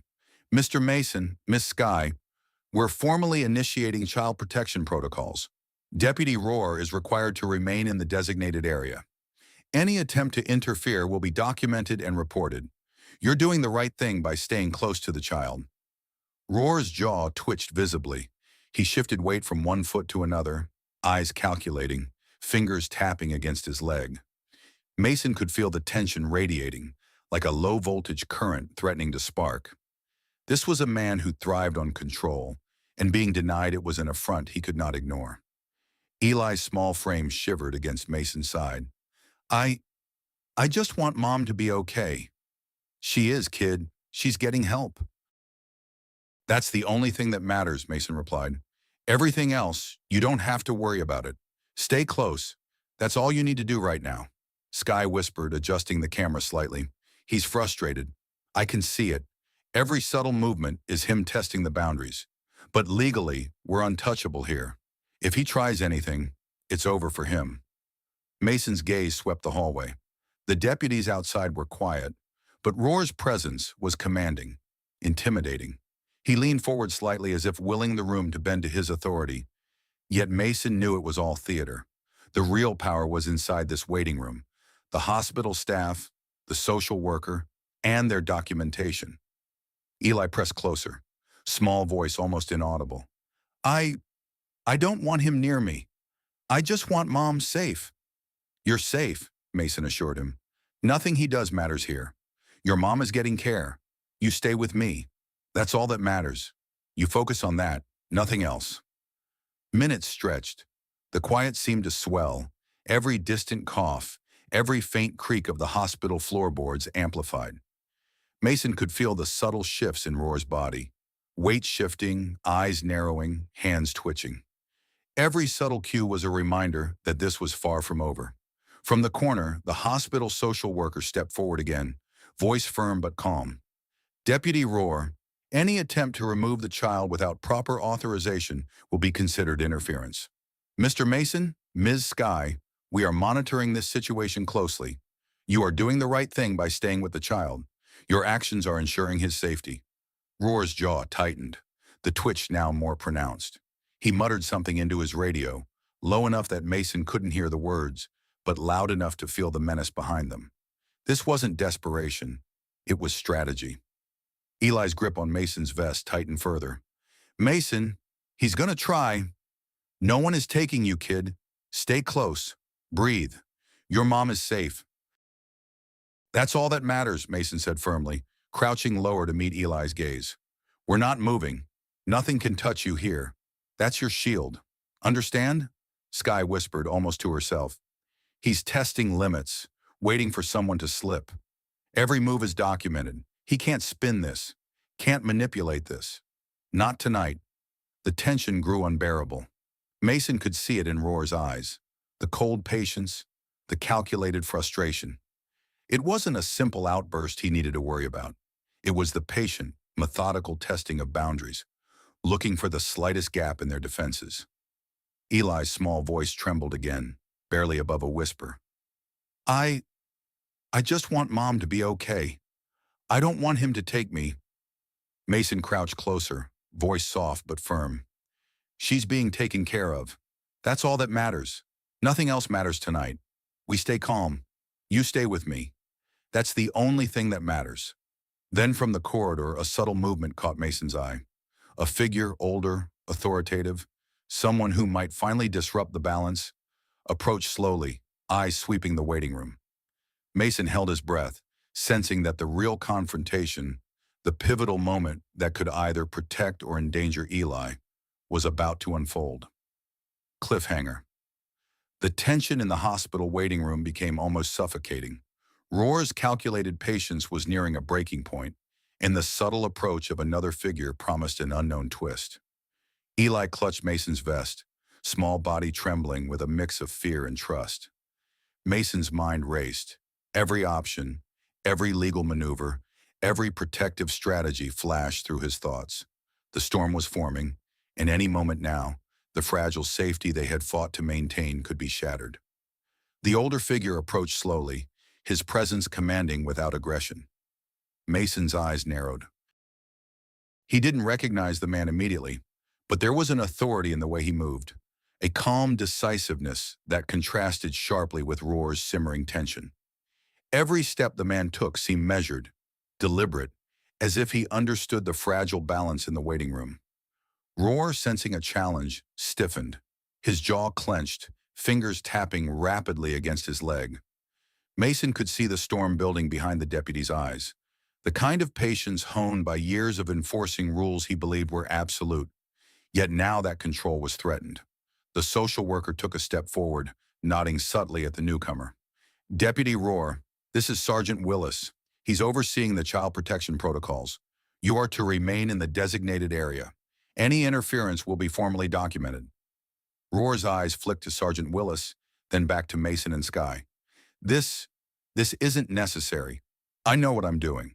This child needs supervision, and Willis's voice cut through, calm but unyielding. "Deputy Roar, the child is under hospital supervision. Your presence is noted. Any attempt to remove him without proper legal documentation is interference. That is your limit. Understand?" Mason exhaled quietly, feeling a subtle shift in the room. The older sergeant's presence added an unseen layer of protection. He was professional, composed, and most importantly, backed by the law and hospital policy. Eli's small hands clung tighter to Mason's vest.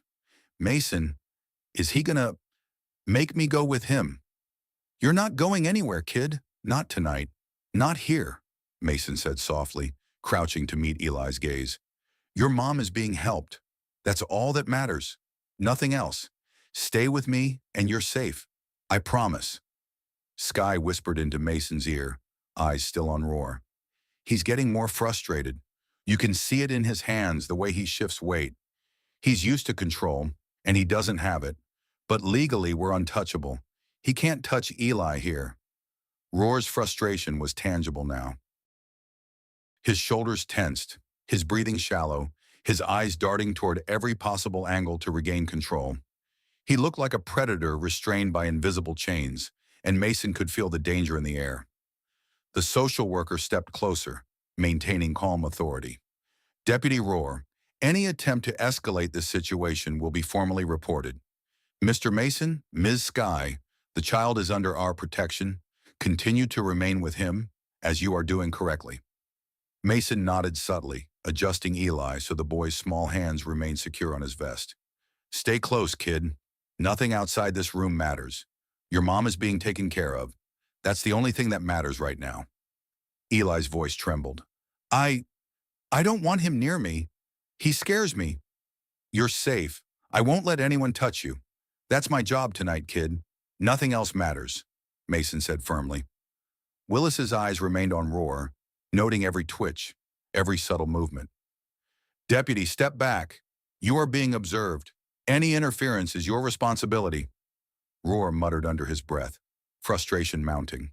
He glanced around, looking for any ally, any loophole, any way to assert his will. The tension in his body was visible, muscles coiled, fingers trembling slightly. Mason watched closely, ready to act if anything shifted. Eli shifted, pressing closer to Mason. "Mason, he keeps looking at me like he wants to take me away." "You're not going anywhere, kid. Stay right here. Your mom is safe. That's all that matters. Nothing else," Mason whispered, crouching even lower, voice steady, eyes locked on Roar. Sky kept the camera subtle, capturing the interactions without drawing attention. "Every move he makes, we have it. Legally, morally, everything. He can't spin this. Not here. Not tonight." The room seemed to hold its breath. Mason felt it too. The oppressive weight of potential conflict, the anticipation of a storm that could break at any moment. Every slight movement, every twitch of Roar's jaw, every shift in his posture, signaled the potential for escalation. Then Sergeant Willis spoke again, voice firm, authoritative. "Deputy Roar, I am ordering you to remain where you are. Any attempt to remove the child or obstruct hospital procedures will be immediately documented and reported. Do you understand your orders? Roar's jaw tightened. I, I understand, Sergeant, but this is, I, Willis cut him off with a subtle shake of his head. No, you are here to observe. That is all. Mason's eyes softened slightly toward Eli. See, kid? They're keeping him in check. Nothing is going to happen to you. Stay close. That's all that matters. Your mom is being helped. Eli's small hands gripped Mason's vest tighter. I just want mom to be okay. She's being helped. That's it, kid. Nothing else matters, Mason said firmly. Cliffhanger. Roar's frustration radiated through the waiting room like a storm about to break. Mason knew the deputy's patience wouldn't last forever. Every second felt like a countdown to confrontation, and Eli's small hands clutched his vest tighter, unaware of how close the danger truly was. Outside the calm authority of Sergeant Willis and hospital policy, Roar's simmering fury promised that the next moment could change everything. The storm was on the edge of breaking, and Mason's every instinct told him it was time to prepare. Roar's eyes were sharp, scanning every inch of the waiting room, looking for a way to regain control. His jaw twitched with frustration, and Mason could sense the storm building beneath his calm exterior. Every subtle movement, every glance toward Eli, was calculated. This was a man used to bending situations to his will, and now for the first time, he was being restrained. Eli pressed closer to Mason, his small body trembling. Mason, he's looking at me. He's gonna try. No one is taking you, kid, Mason whispered firmly. I'm right here. Your mom is being helped. That's the only thing that matters, nothing else. Stay with me, and you're safe. Sky adjusted the camera, keeping it subtle, documenting every movement. Every twitch, every subtle action. He can't spin this. Not with Willis here, not in this room. Everything is documented. Roar's frustration grew more visible. His hands clenched into fists, and he shifted weight from one foot to the other. Mason could feel the tension in the room like static electricity, threatening to snap at any moment. The waiting room, once calm, now felt like a battlefield. The social worker stepped forward again, her voice steady and authoritative. Deputy Roar, any attempt to remove the child without proper authorization will be considered interference. Mr. Mason, Ms. Sky, you are following protocol correctly by remaining with the child. Continue to do so. Roar's eyes flicked toward Mason and Sky, his breathing shallow, fingers twitching. He muttered under his breath low enough that Mason couldn't make out the words, but loud enough to feel the menace behind them. This wasn't desperation, it was strategy. Eli's voice trembled. I don't want him near me. He scares me. You're safe, kid. I won't let anyone touch you. That's my job tonight, Mason said firmly. Nothing else matters. Your mom is getting help. From the corridor, the soft click of shoes on tile echoed through the waiting room. A nurse approached, her face serious but calm. Mr. Mason, Miss Sky, EMS is preparing Lena for transport. They'll be moving her soon. We need you to stay with Eli and keep him calm. Mason nodded, crouching lower to Eli's level. See, kid? They're taking care of your mom. That's all that matters. Stay close. Nothing else. Sky whispered, still keeping the camera subtle. He's fuming, Mason. You can see it. Every glance at Eli, every twitch, he's itching to act. But legally, he can't. Not here. Not tonight. Roar's jaw tightened further. His eyes darted toward the doorway, then back to Eli, then to Willis. The older sergeant's calm authority seemed to frustrate him even more. Every second he remained restrained, his patience thinned, and Mason could feel it like a taut wire ready to snap. Eli pressed his small body closer. Mason, he keeps looking at me, like he wants to take me. You're not going anywhere, kid. Stay right here. Your mom is safe. That's all that matters, Mason said softly, meeting Eli's gaze. Nothing else matters tonight. Stay with me. Willis's voice cut through the tension, firm and authoritative. Deputy Roar, step back. You are being observed. Any interference is your responsibility. Understood? Roar muttered, his frustration growing. I understand, Sergeant, but This is... No, you are here to observe. That is all, Willis interrupted, voice calm but unyielding. Mason's eyes softened slightly toward Eli. See, kid? They're keeping him in check. Nothing is going to happen to you. Stay close. That's all that matters. Your mom is being helped. Eli's small hands clutched Mason's vest tighter. I just want mom to be okay. She's being helped. That's it, kid. Nothing else matters, Mason said firmly, trying to calm both Eli and the room.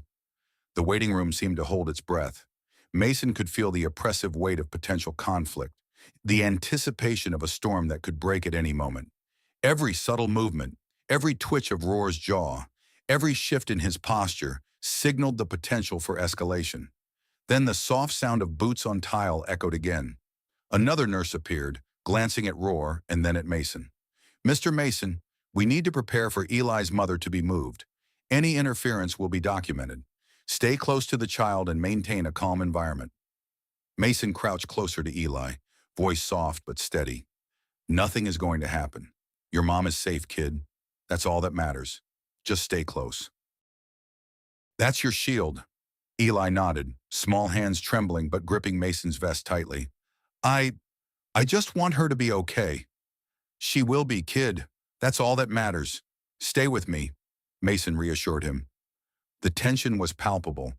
Roar's frustration was visible, Eli's fear tangible, and Mason's determination absolute.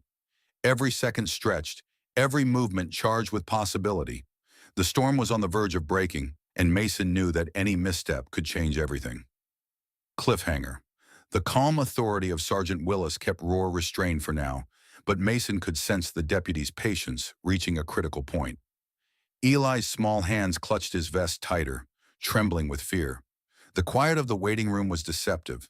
A storm was building, and the next moment could decide the safety of the boy and his mother. The soft hum of the hospital air conditioning seemed louder than usual. Every beep, every footstep, every shuffled paper echoed in the waiting room, carrying the tension that clung to Mason and Eli like a second skin. Eli's small frame pressed tighter against Mason's side, hands gripping the biker vest as if it were a lifeline. Are they really not going to make me go with him? Eli whispered, voice trembling, eyes wide. No one is taking you, kid, Mason reassured, crouching to meet his gaze. Your mom is being helped. That's the only thing that matters. Nothing else. You stay with me. Skye, standing just a few feet away, adjusted her stance, keeping the camera subtle but steady. She caught Roar's every twitch, every subtle movement, noting each one as evidence. Mason, he's itching to act. You can see it in his eyes. Every glance at Eli is a challenge, a test. But legally, he can't touch him. Roar's frustration radiated like heat from a fire. He paced the designated area, jaw clenched, hands flexing at his sides. The older Sergeant Willis remained calm, authoritative, a silent wall of law and protocol standing between the deputy and the child. Mason knew this barrier wouldn't last forever. Roar was a man accustomed to control, and restraint was a foreign discomfort. Eli's voice trembled again. Mason, he keeps looking at me. I'm scared. You're safe, kid. I'm right here, Mason said firmly. Nothing else matters tonight. Your mom is getting help. That's all that matters. A nurse appeared in the corridor, glancing first at Roar and then at Mason and Skye. Her tone was calm but firm. Mr. Mason, Miss Skye, EMS is ready to transport Lena. Please stay with the child and maintain a calm environment. Any interference will be documented. Mason nodded, crouching lower. See, kid? They're keeping him in check. Nothing is going to happen to you. Stay close. That's all that matters. Your mom is being helped. Skye leaned slightly closer to Mason, whispering, He's furious, Mason. You can see it. Every twitch, every glance at Eli. He wants to assert control, but Willis isn't giving him an opening. Legally, we're untouchable. Roar's fists clenched. His face was tight, the veins in his neck visible as he shifted from foot to foot. Mason could feel the danger coiled like a spring. The man had patience, yes, but patience under stress was thin, and Mason had seen what happened when Roar's threshold was breached. Eli pressed even closer, small voice almost a whisper. I, I don't want him near me. He scares me. You're safe. I won't let anyone touch you. That's my job tonight, Mason said firmly. Nothing else matters. Your mom is being helped. Stay with me, kid. From the hallway came the faint sound of equipment wheels rolling, the rustle of hospital gowns, the soft shuffle of nurses.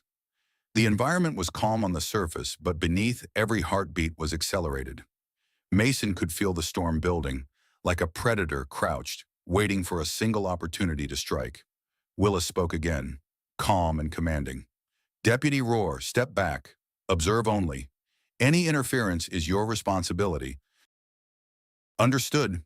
Rohr's jaw twitched, muttering, I, I understand, but no. Observe. That is all. Willis interrupted, voice flat, final. Mason adjusted Eli, crouching lower, holding him close. See, kid? They're keeping him in check. You're safe. Your mom is being helped. That's it. Nothing else matters. Stay right here. Eli's small hands clutched Mason's vest tighter. I just want her to be okay. She will be, kid. That's all that matters. Stay with me, Mason whispered, trying to convey calm over the tension in the room. The quiet seemed to stretch, holding a brittle calm. Rohr's frustration was visible, Eli's fear palpable, and Mason's determination absolute. Every second felt like a countdown. Any misstep could ignite a confrontation. Mason could feel the wire tightening around them all, straining under the pressure of authority, fear, and the stakes of protecting a child. Then the subtle click of boots on tile echoed again. Another nurse appeared, glancing first at Rohr, then at Mason. Mr. Mason, Miss Uskai, we are preparing to move Lena to the ambulance. Any interference will be documented. Stay with the child and maintain a calm environment. Mason crouched even lower to Eli's level, voice soft but firm. Nothing is going to happen. Your mom is safe, kid. That's all that matters. Just stay close. That's your shield. That's all you need. Eli nodded, hands trembling but gripping Mason's vest like a lifeline. I just want her to be okay. She's being helped. That's it, kid. Nothing else matters. Stay with me, Mason reassured him. The tension in the waiting room was a living thing, pressing down, ready to snap. Rohr's frustration was palpable, Eli's fear tangible, and Mason's resolve unwavering. Outside the calm authority of Sergeant Willis and hospital protocol, the storm was waiting for the slightest spark. Cliffhanger. Mason felt it in his bones, the moment before everything could erupt. Rohr's patience had limits. Eli's fear was raw, and the hospital, calm on the surface, was a tinderbox of authority, law, and human emotion. The next action, the next movement, could change everything in an instant. Mason knew the storm was on the edge, and Eli's small hands clutched his vest tighter, unaware of how close danger truly was. The air in the hospital waiting room felt thick, almost tangible, like it could press down and crush anyone who dared to breathe too heavily. Mason adjusted his stance, keeping a protective arm around Eli while crouching low, ensuring the boy felt shielded. The small hands that clutched his vest trembled, tiny fingers digging into the worn leather, as if it were the only thing anchoring him to safety. Eli whispered again, voice shaking. Mason, he keeps staring at me, like he wants to take me. You're not going anywhere, kid, Mason said firmly, his eyes scanning the room. Your mom is being helped. That's all that matters, nothing else. Stay right here. Skye kept a watchful eye, subtle but alert. Her camera remained hidden, but every movement, every glare from Rohr was being recorded. Mason, he's boiling, man. Every twitch, every glance. It's like he's counting down to some action.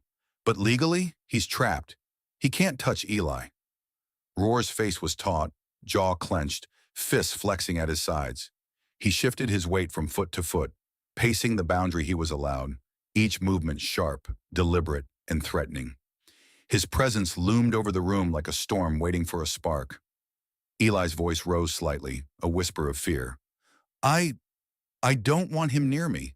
He scares me. You're safe, kid. I won't let anyone touch you. That's my job tonight, Mason reassured, his tone soft but unwavering. Nothing else matters. Your mom is being helped. Stay with me. From the hallway came the faint, rhythmic click of nurses' shoes on tile. The sound, meant to be mundane, was amplified in the tension-filled waiting room. The sterile smell of antiseptic mixed with the electric tension, making every breath feel heavy. Mason could feel the storm coiling tighter around them, every twitch from Roar signaling the potential for chaos. Willis, the older sergeant, remained calm, his presence a stabilizing force. Deputy Roar, observe only. Any interference is your responsibility, understood? Roar's voice was low, frustrated. I understand, but this is... No, observe. That is all, Willis interrupted, firm, final. Mason crouched lower, bringing his eyes level with Eli's. See, kid? They're keeping him in check. You're safe. Your mom is being helped. Nothing else matters. Stay close. That's your shield. Eli's small hands trembled, clutching Mason's vest tighter. I just want her to be okay. She will be, kid. That's all that matters. Stay with me, Mason said softly, voice steady, a calm anchor amidst the storm. The waiting room seemed to hold its breath.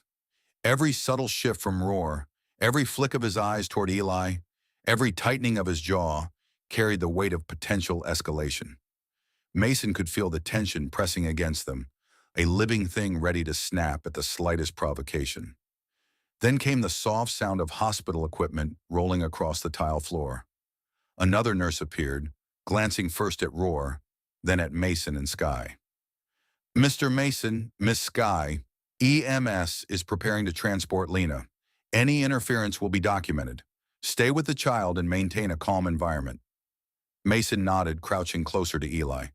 Nothing is going to happen, kid. Your mom is safe. That's it. Just stay close. That's your shield. That's all you need. Eli nodded, tiny shoulders shaking, hands trembling but gripping Mason's vest like it was a lifeline. I just want her to be okay.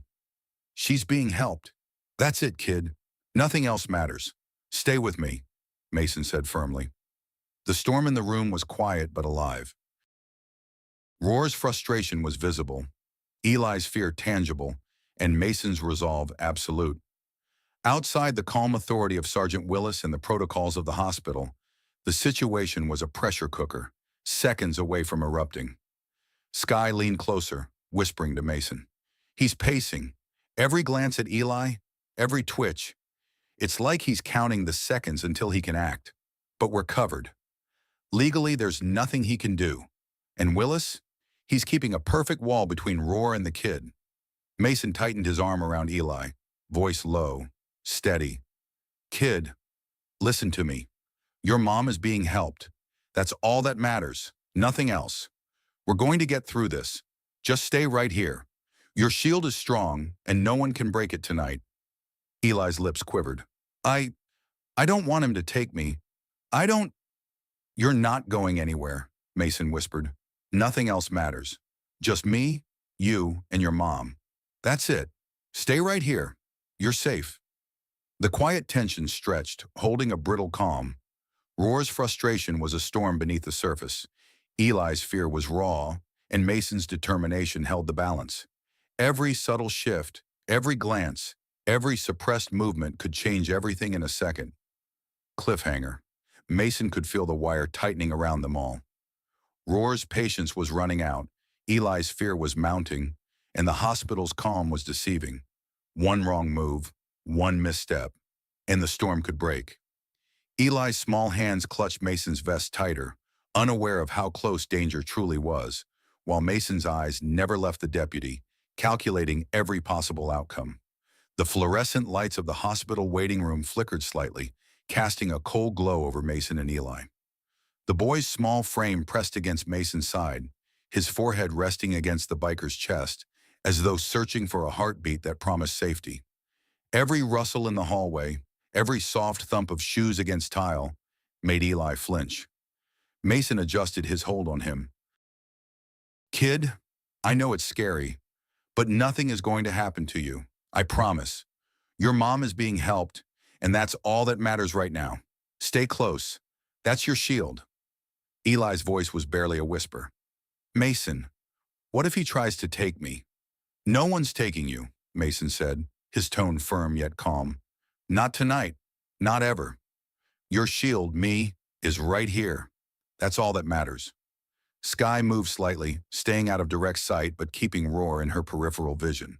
She could see the deputy pacing, jaw tight, eyes flicking to Eli like a hawk circling prey. Mason, he's dangerous when he's like this, she whispered.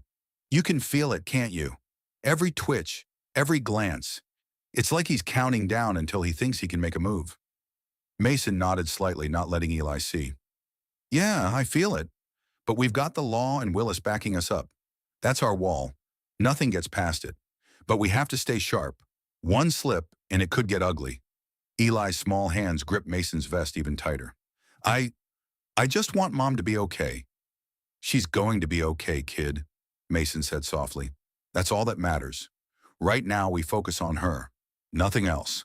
Just stay with me. The hallway was alive with quiet activity. Nurses moved quickly but efficiently, rolling equipment and whispering updates to one another. The soft squeak of gurneys against tile and the faint hum of medical machines punctuated the tension in the room. Each sound seemed amplified in the silence between Mason, Sky, and Roar. Roar's pacing grew more erratic. He muttered under his breath, jaw flexing with every word. His eyes never left Eli, and the subtle twitch of his fists hinted at the storm coiled beneath the surface. Mason could feel the pressure radiating from the man, a heat that threatened to ignite at any moment. Sky shifted, camera still hidden but ready. He wants a reaction, she whispered. Any sudden move, any hint of fear from Eli, and he might try to push past Willis.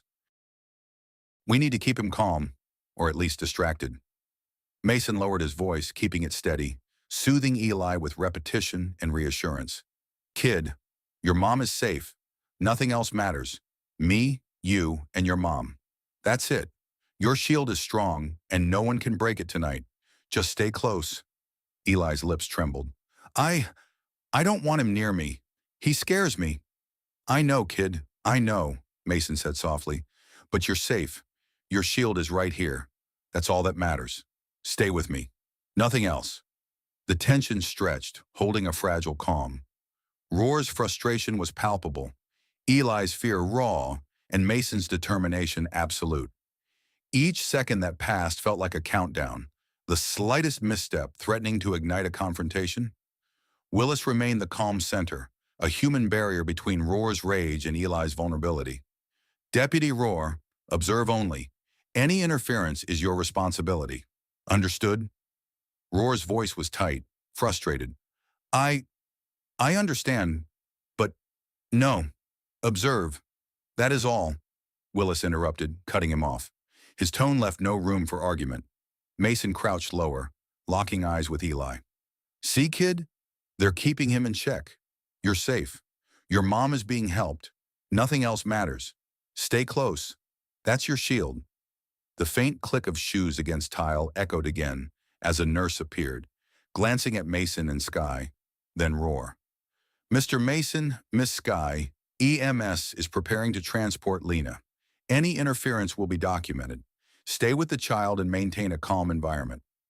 Mason nodded, voice low, steady. Nothing is going to happen, kid. Your mom is safe. That's it. Just stay close. That's your shield. Eli's tiny hands trembled, but he held onto Mason's vest like a lifeline. I just want her to be okay. She is, Mason reassured. That's all that matters. Stay with me. Me, you, your mom. That's it. The storm in the waiting room was silent but alive. Every subtle shift, every glance from Roar, every twitch carried potential for escalation. The tension was a living thing, coiled and waiting. Cliffhanger. Mason could feel it in his bones, the moment before everything could erupt. Roar's patience had limits, Eli's fear was mounting, and the hospital, calm on the surface, was a tinderbox of authority, law, and human emotion. One wrong move, one misstep, and the storm could break. Eli's small hands clutched Mason's vest tighter, unaware of how close danger truly was, while Mason's eyes never left the deputy, calculating every possible outcome. The hospital waiting room felt almost surreal, its sterile white walls and harsh fluorescent lights clashing with the storm of tension that gripped the people inside. Mason crouched low, keeping Eli close, the boy's small frame pressed tight against him. The kid's eyes were wide, scanning the room nervously, flicking to every shadow, every movement, every person in uniform. "You see him?" Mason whispered, voice calm but firm. "He wants a reaction, kid. That's why he's pacing. That's why he keeps staring. But you're safe. Nothing else matters. Stay with me. That's your shield." Eli's lips quivered. I don't want him to touch me." "You're not going anywhere," Mason said softly, brushing a stray curl from Eli's forehead. "Your shield is right here. That's all you need. Me, you, your mom. That's it." Sky stayed slightly behind, subtle, unobtrusive, her camera hidden but ready. Her eyes tracked every twitch of Roar, every glance toward the boy, every shift in his stance. "Mason, he's getting restless. His patience is thinning. We can feel it. Every muscle is coiled, waiting for a reason to act. But legally, he can't touch Eli. And Willis, he's keeping the barrier strong. We're safe. But the tension, it's like a living thing." Mason nodded, not letting Eli hear. He lowered his voice to a comforting whisper. "Kid, your mom is being helped. That's all that matters. Stay close. That's your shield. Nothing else can touch you." The hallway echoed with the faint sounds of hospital activity. Nurses moved quietly but with purpose, rolling gurneys, adjusting monitors, whispering to one another. The rhythmic squeak of shoes against tile and the soft hum of medical machinery punctuated the tension in the room. Each sound seemed magnified, each step a potential trigger. Roar's pacing had grown erratic. He muttered under his breath, jaw flexing, fists tightening at his sides. Every glance at Eli carried the weight of unspent anger, frustration, and obsession. Mason could feel the pressure radiating from him, a heat that threatened to ignite at any moment. Sky leaned closer to Mason, whispering, "He's testing boundaries. Every glance, every twitch, it's calculated. He's waiting for a slip. One hint of fear from Eli, one misstep from us. That's when he'll try something. But we're covered. The law's on our side. Willis is keeping a perfect wall between him and the kid." Mason crouched lower, locking eyes with Eli, trying to transfer calm through his gaze. "Kid, listen. Your mom is being helped. Nothing else matters. Just me, you, and your mom. That's it. Stay close. That's your shield." Eli's small hands trembled, gripping Mason's vest tighter. I just want her to be okay." "She is, kid. That's all that matters. Me, you, your mom. That's your shield. That's all you need. Stay with me." The tension stretched like a wire, brittle and ready to snap. Roar's frustration was visible, Eli's fear palpable, and Mason's determination absolute. Every second felt like a countdown to potential chaos, a single misstep away from a confrontation. A nurse appeared at the edge of the room, glancing first at Mason and Sky, then at Roar. "Mr. Mason, Miss Sky, EMS is preparing to transport Lena. Any interference will be documented. Please maintain a calm environment with the child." Mason nodded, keeping his voice low and steady for Eli. "Nothing is going to happen, kid. Your mom is safe. That's it, just stay close. That's your shield." Eli's tiny hands shook, but he held on. I don't want him near me." "You won't even see him, kid," Mason whispered. "Stay with me. Your shield is strong. Nothing else matters. Just me, you, your mom. That's it." The storm in the waiting room was silent but palpable. Every shift from Roar, every twitch, every suppressed movement carried the potential for escalation. The tension was alive, coiled, waiting for a spark. Willis remained calm, a stabilizing force. "Deputy Roar, observe only.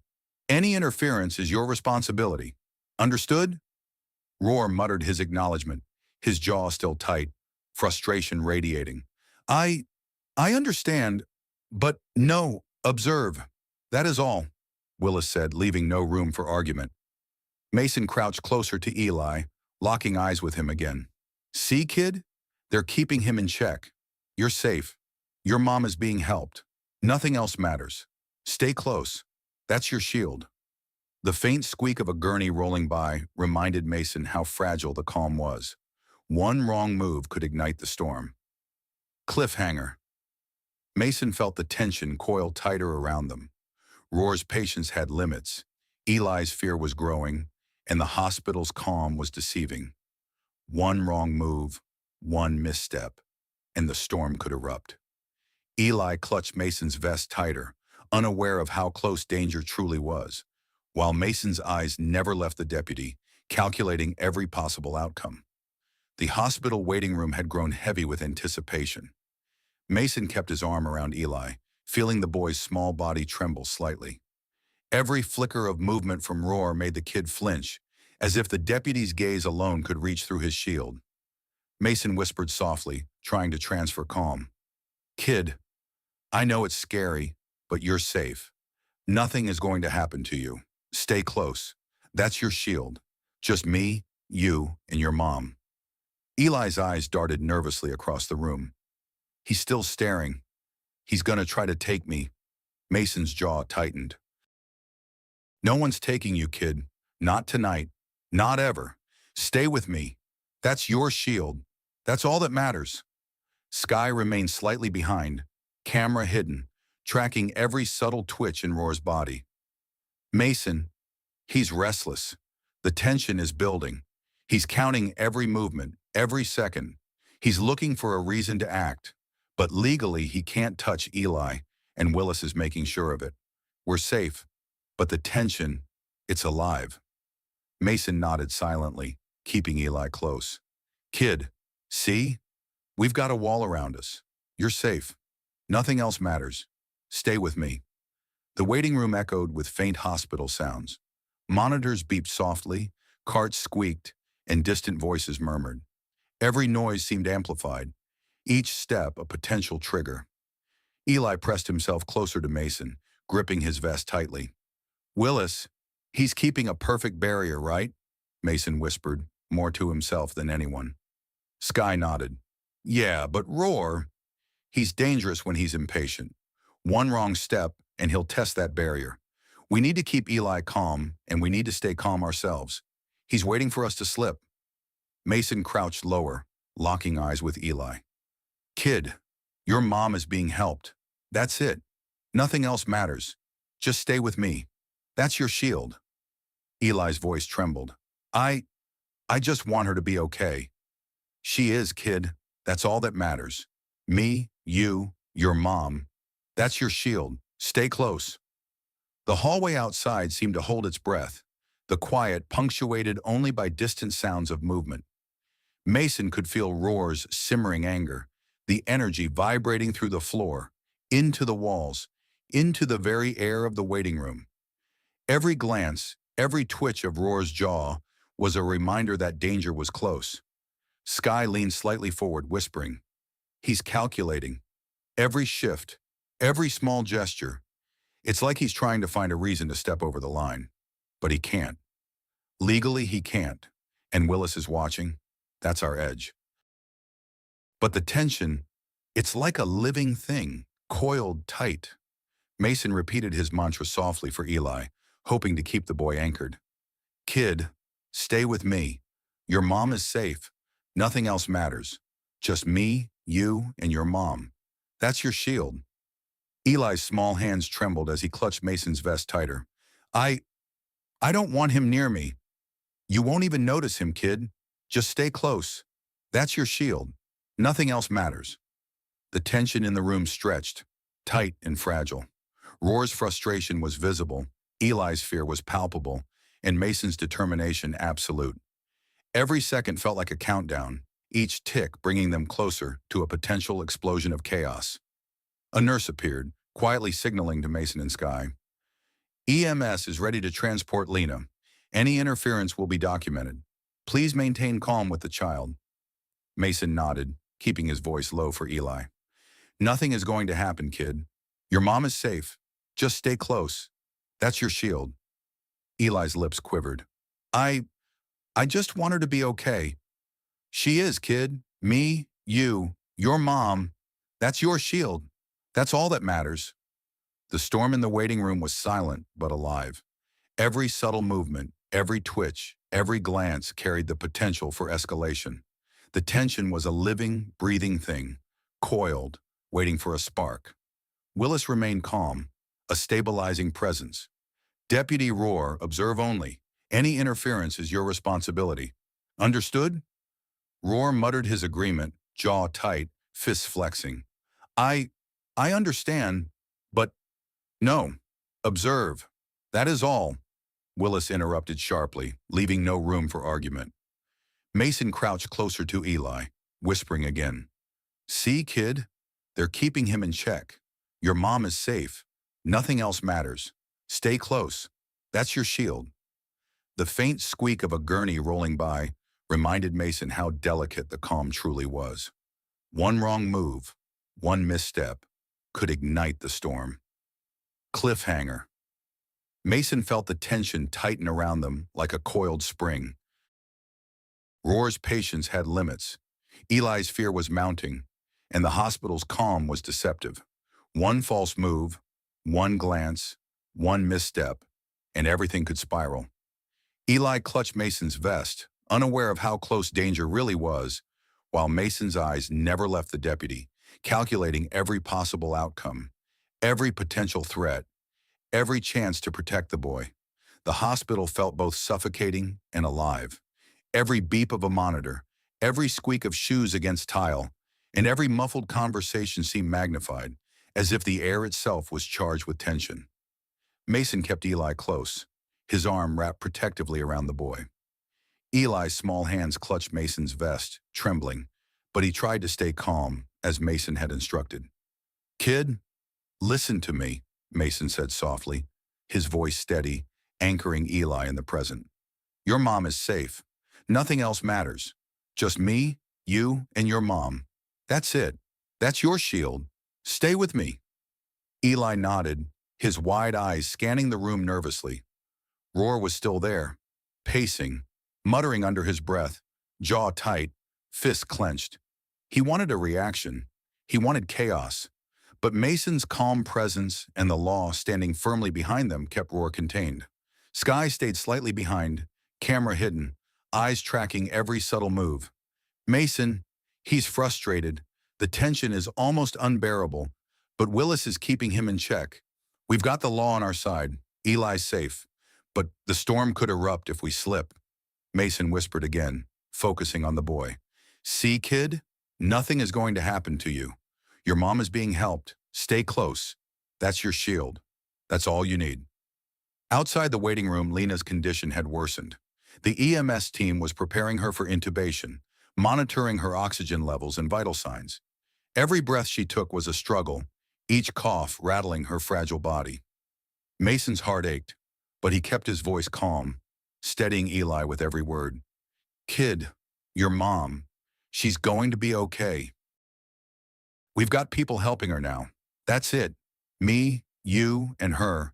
That's your shield. Stay with me. Eli's voice was barely a whisper. I just want her to breathe. She will, kid. That's all that matters. Stay close. That's your shield. Rohr's pacing had slowed, but his anger simmered just beneath the surface. Every glance at Eli was sharp, calculated, testing Mason's resolve. Mason didn't flinch. He knew the deputy's limits, the law that bound him, and the strength in the walls that Willis had built around them. Willis stepped forward. Deputy Rohr, any interference now is documented as misconduct. Observe only. Understood? Rohr gritted his teeth, muttering, I understand, but no. Observe. That is all, Willis said firmly, cutting off any argument. Mason crouched lower, locking eyes with Eli once more. Kid, see? They can't touch you. Your shield is strong. Nothing else matters. Me, you, and your mom, that's it. The EMS team carefully moved Lena, her frail body on the stretcher, into the elevator. Mason followed, Eli still clutching his vest, the boy's small frame trembling but resolute. Sky stayed close, camera hidden, documenting every moment without interfering. As they reached the ICU, the tension in the air was thick, almost suffocating. Roar's frustration was evident, but the staff's presence and the law kept him at bay. Mason and Sky assisted as they could, staying within boundaries but providing reassurance to Eli. Eli's small hand found Mason's, squeezing tightly. I'm scared. I know, kid, I know, Mason whispered. But we're here. Your shield is strong. Nothing else matters. Stay with me. The medical team worked quickly, stabilizing Lena, intubating her, and monitoring her vital signs. Mason remained close, whispering to Eli, holding the boy's small hand. The tension that had gripped the hospital seemed to stretch and bend around them, a storm finally beginning to break. Roar's face tightened as he realized he had no authority in the ICU. His claims of guardianship, his threats, they all dissolved in the presence of law, procedure, and human compassion.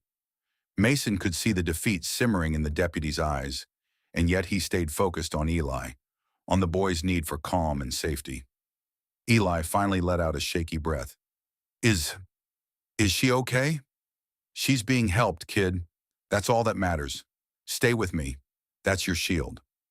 As the hours passed, Lena stabilized. Mason remained by Eli's side, holding his hand, whispering words of reassurance. Sky documented every moment, ensuring a record existed, not for revenge, but to protect the boy and his mother from any future interference. Roar lingered in the background, defeated but not entirely gone. Mason kept his eyes on the boy, offering silent strength. Eli's small grip on Mason's hand relaxed slightly, trust slowly building. Finally, Mason whispered to Eli, "See, kid, we did it. Your mom is safe. You're safe. That's your shield. Remember that, always." Eli nodded, a faint smile breaking through his fear. I think I can stay brave." Mason smiled, brushing a curl from Eli's forehead. "You've always been brave, kid. That's why you made it through this. Your shield is strong. Nothing else matters." As the ICU doors closed behind Lena, the storm of tension in the hospital waiting room finally began to dissipate. Mason and Sky took a deep breath, the weight of the night slowly lifting. The boy had survived the terror, and the mother was alive, breathing steadily under the care of competent hands. Cliffhanger. Outside the room, Roar lingered, jaw tight, eyes still fixed on Eli. Mason knew this wasn't the end of the danger. Patience, procedure, and the law had held him at bay tonight, but storms could return. For now, though, the immediate threat was gone. The boy's shield had held, the mother was safe, and Mason's resolve remained unbroken.